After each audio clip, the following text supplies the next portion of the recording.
Welcome back to my YouTube channel. તો ફરી સ્વાગત છે એક નવા બ્લોગમાં। તો બધાને પહેલાં તો જય માતાજી, સ્વાગત કરું છું આજના મારા નવા બ્લોગમાં। તો આજે જવાનું છે ભોલાની જાન લઈને અમરગઢ એટલે કે G3। તો ચાલો કન્ટિન્યુ બન્યા રહીજો। તો આપણે અત્યારે જવાનું છે લગ્નમાં અને અમારા રુદ્રભાઈને હજી તૈયાર કરવાના બાકી છે, કેમ કે એના આવે છે મામા। તો એનો ફોન આવી ગયો છે, રાજપરાથી નીકળી ગયો છે, તો અહીંયા પોગે ત્યાં લગીમાં આપણે એને તૈયાર કરી દઈશું। તો ચાલો કન્ટિન્યુ બન્યા રહીજો। અમે તો આવી ગયા છીએ હેઠળ ને રુદ્રભાઈને કરી દીધો છે તૈયાર, અને અમારા ભદુબેન અત્યારમાં રમવામાં પડ્યા છે, રમે છે અત્યારમાં ગાડી। ચાલો આપણે હવે નીકળશું ને મેહુલ ભોગવા આવી ગયો છે એટલે પહોંચી ગયો છે। રુદ્રના મામા આવી ગયા છે, મારી સાથે છે ઢીંગુબેન। ક્યાં છે ઢીંગુબેન?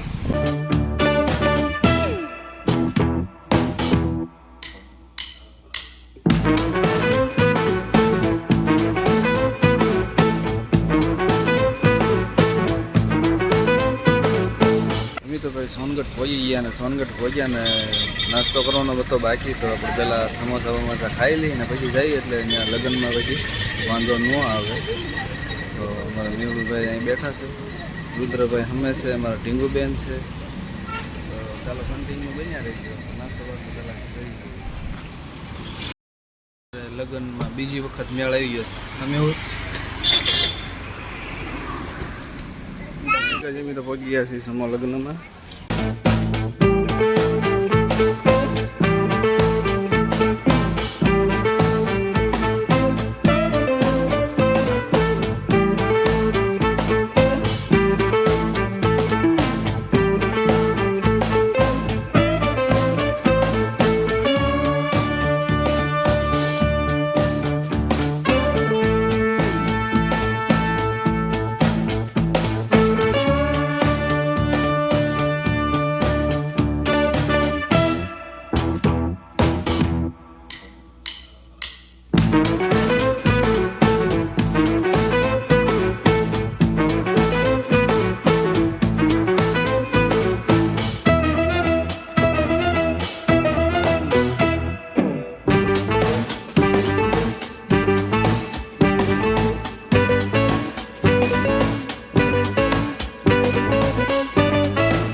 મોટી કરીને આપને એમને દીકરીનો હાથ સોંપી રહ્યા છે.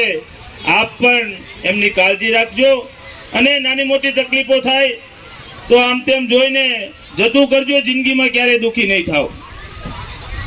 અને મુકેશભાઈ, બાપુને સાંભળવો છે, વધારે સમય આમ તો નથી લેવો.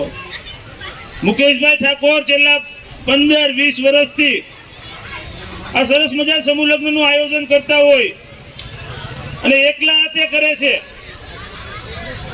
અને આમ તો મુકેશભાઈને આભાર માનીએ ને અભિનંદન આપીએ એટલા ઓછા પડે કે આપણા ઘરે જે સમૂહ લગ્ન, આપણા ઘરે પોતાનો પ્રસંગ કરતા હોય, મુકેશભાઈ આવા 11 9 દંપતીઓને સમૂહ લગ્ન કરતા હોય.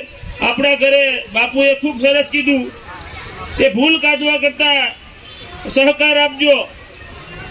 ત્યારે મુકેશભાઈ આવા સરસ મજાના સમૂહ લગ્ન કરતા હોય ને સાથે સારું એવું આપણને પ્રસાદી પણ મળતી હોય. કરિયાવર પેટે જે દાતા હોય આપ્યું હોય, એમનાથી બન્યું એ આપ્યું છે. ત્યારે આપણા ઘરે તો ઘણા બધા આપણને આપણા મિત્ર સર્કલ હોય, કાકા કુટુંબ, મામા મોસાળ હોય, તો પણ ક્યાંક ને ક્યાંક પ્રસંગમાં આપને અવ્યવસ્થા થતી હોય. તો મુકેશભાઈ એકલા હાથે સરસ મજાનું આયોજન જ્યારે કરતા હોય તો આપણે વધારે નથી કેવું, પણ મુકેશભાઈ માટે જોરદાર તાળીઓ. આપણે અહીંયા બેઠેલાને એક વિનંતી કરું છું, જોરદાર તાળીઓ મુકેશભાઈ માટે. આવો મુકેશભાઈ. મુકેશભાઈ ખૂબ નાની ઉંમરમાં, મોટી ઉંમર પણ નાની હાઈટ છે એમની. સિંહ છે, સિંહનું બચ્ચું છે. મુકેશભાઈ માટે જોરદાર તાળીઓ અહીંયા બેઠેલાને.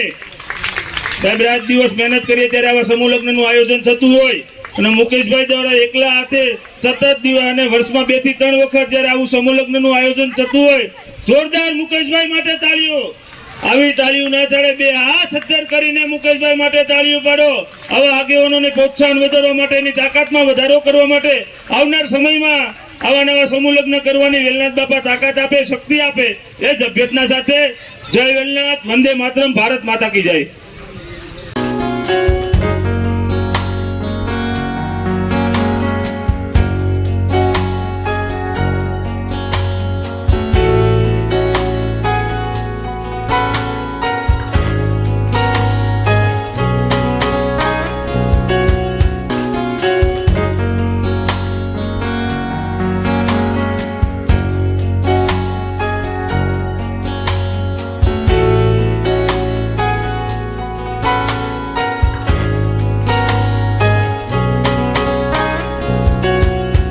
સમૂહ લગ્ન પતી ગયા છે અને બધા બેસી ગયા છે, આરામ કરે છે. તો અહીંથી રવાના થાય છે.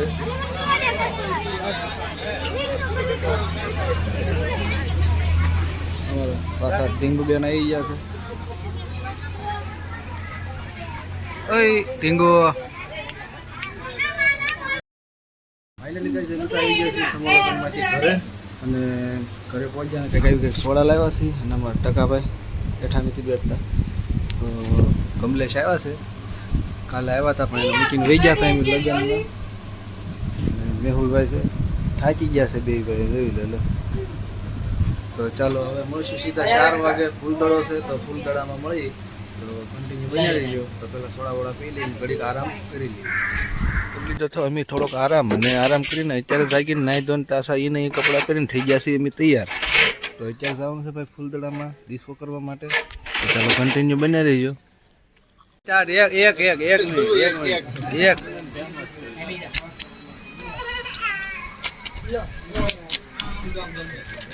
એની માં જ્યારે આવે હક નથી આમને થોડી એ ચરકટ નું અઠું આય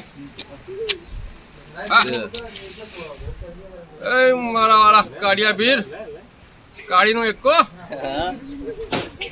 હાય મારા કાળિયા ભીર દેખાડ ગલ્લો કાળી નું વાહ હાય કાળિયા ભીર દેખાડ લાલો નવો હા હે કાળિયા ભીર હવે ચોકો કયો ફલ્લી નો હા અરે હા બા હવે કાળિયા ભીર દેખાતું નથી હતું પછી નું ફલ્લી નું હા એ મારા કાળિયા ભીર દસુ કયું પણ લાલ ઓકે થઈ ગયું હાલો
વાસણિયા ભાઈ રાજુ અને હિતેશ સાવરકરની મારો દોસ્ત મુનિયા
ફાઇનલી ગાઈસ સવાર થઈ ગયું છે અને રાત્રે થઈ ગયું હતું મોડું, થોડાક થાકી ગયા હતા એટલે રાત્રે એન્ડ નહોતો આપ્યો વિડીયોને. તો આપણે આ લગ્નના વિડીયોને આપણે એન્ડ આપવાનો છે. તો ચેનલમાં નવા હોય તો લાઇક શેર સબસ્ક્રાઈબ કરવાનું ભૂલશો નહીં. મળશું એક નવા બ્લોગમાં નવા કન્ટેન્ટ સાથે. તો ત્યાં સુધી ટાટા બાય બાય.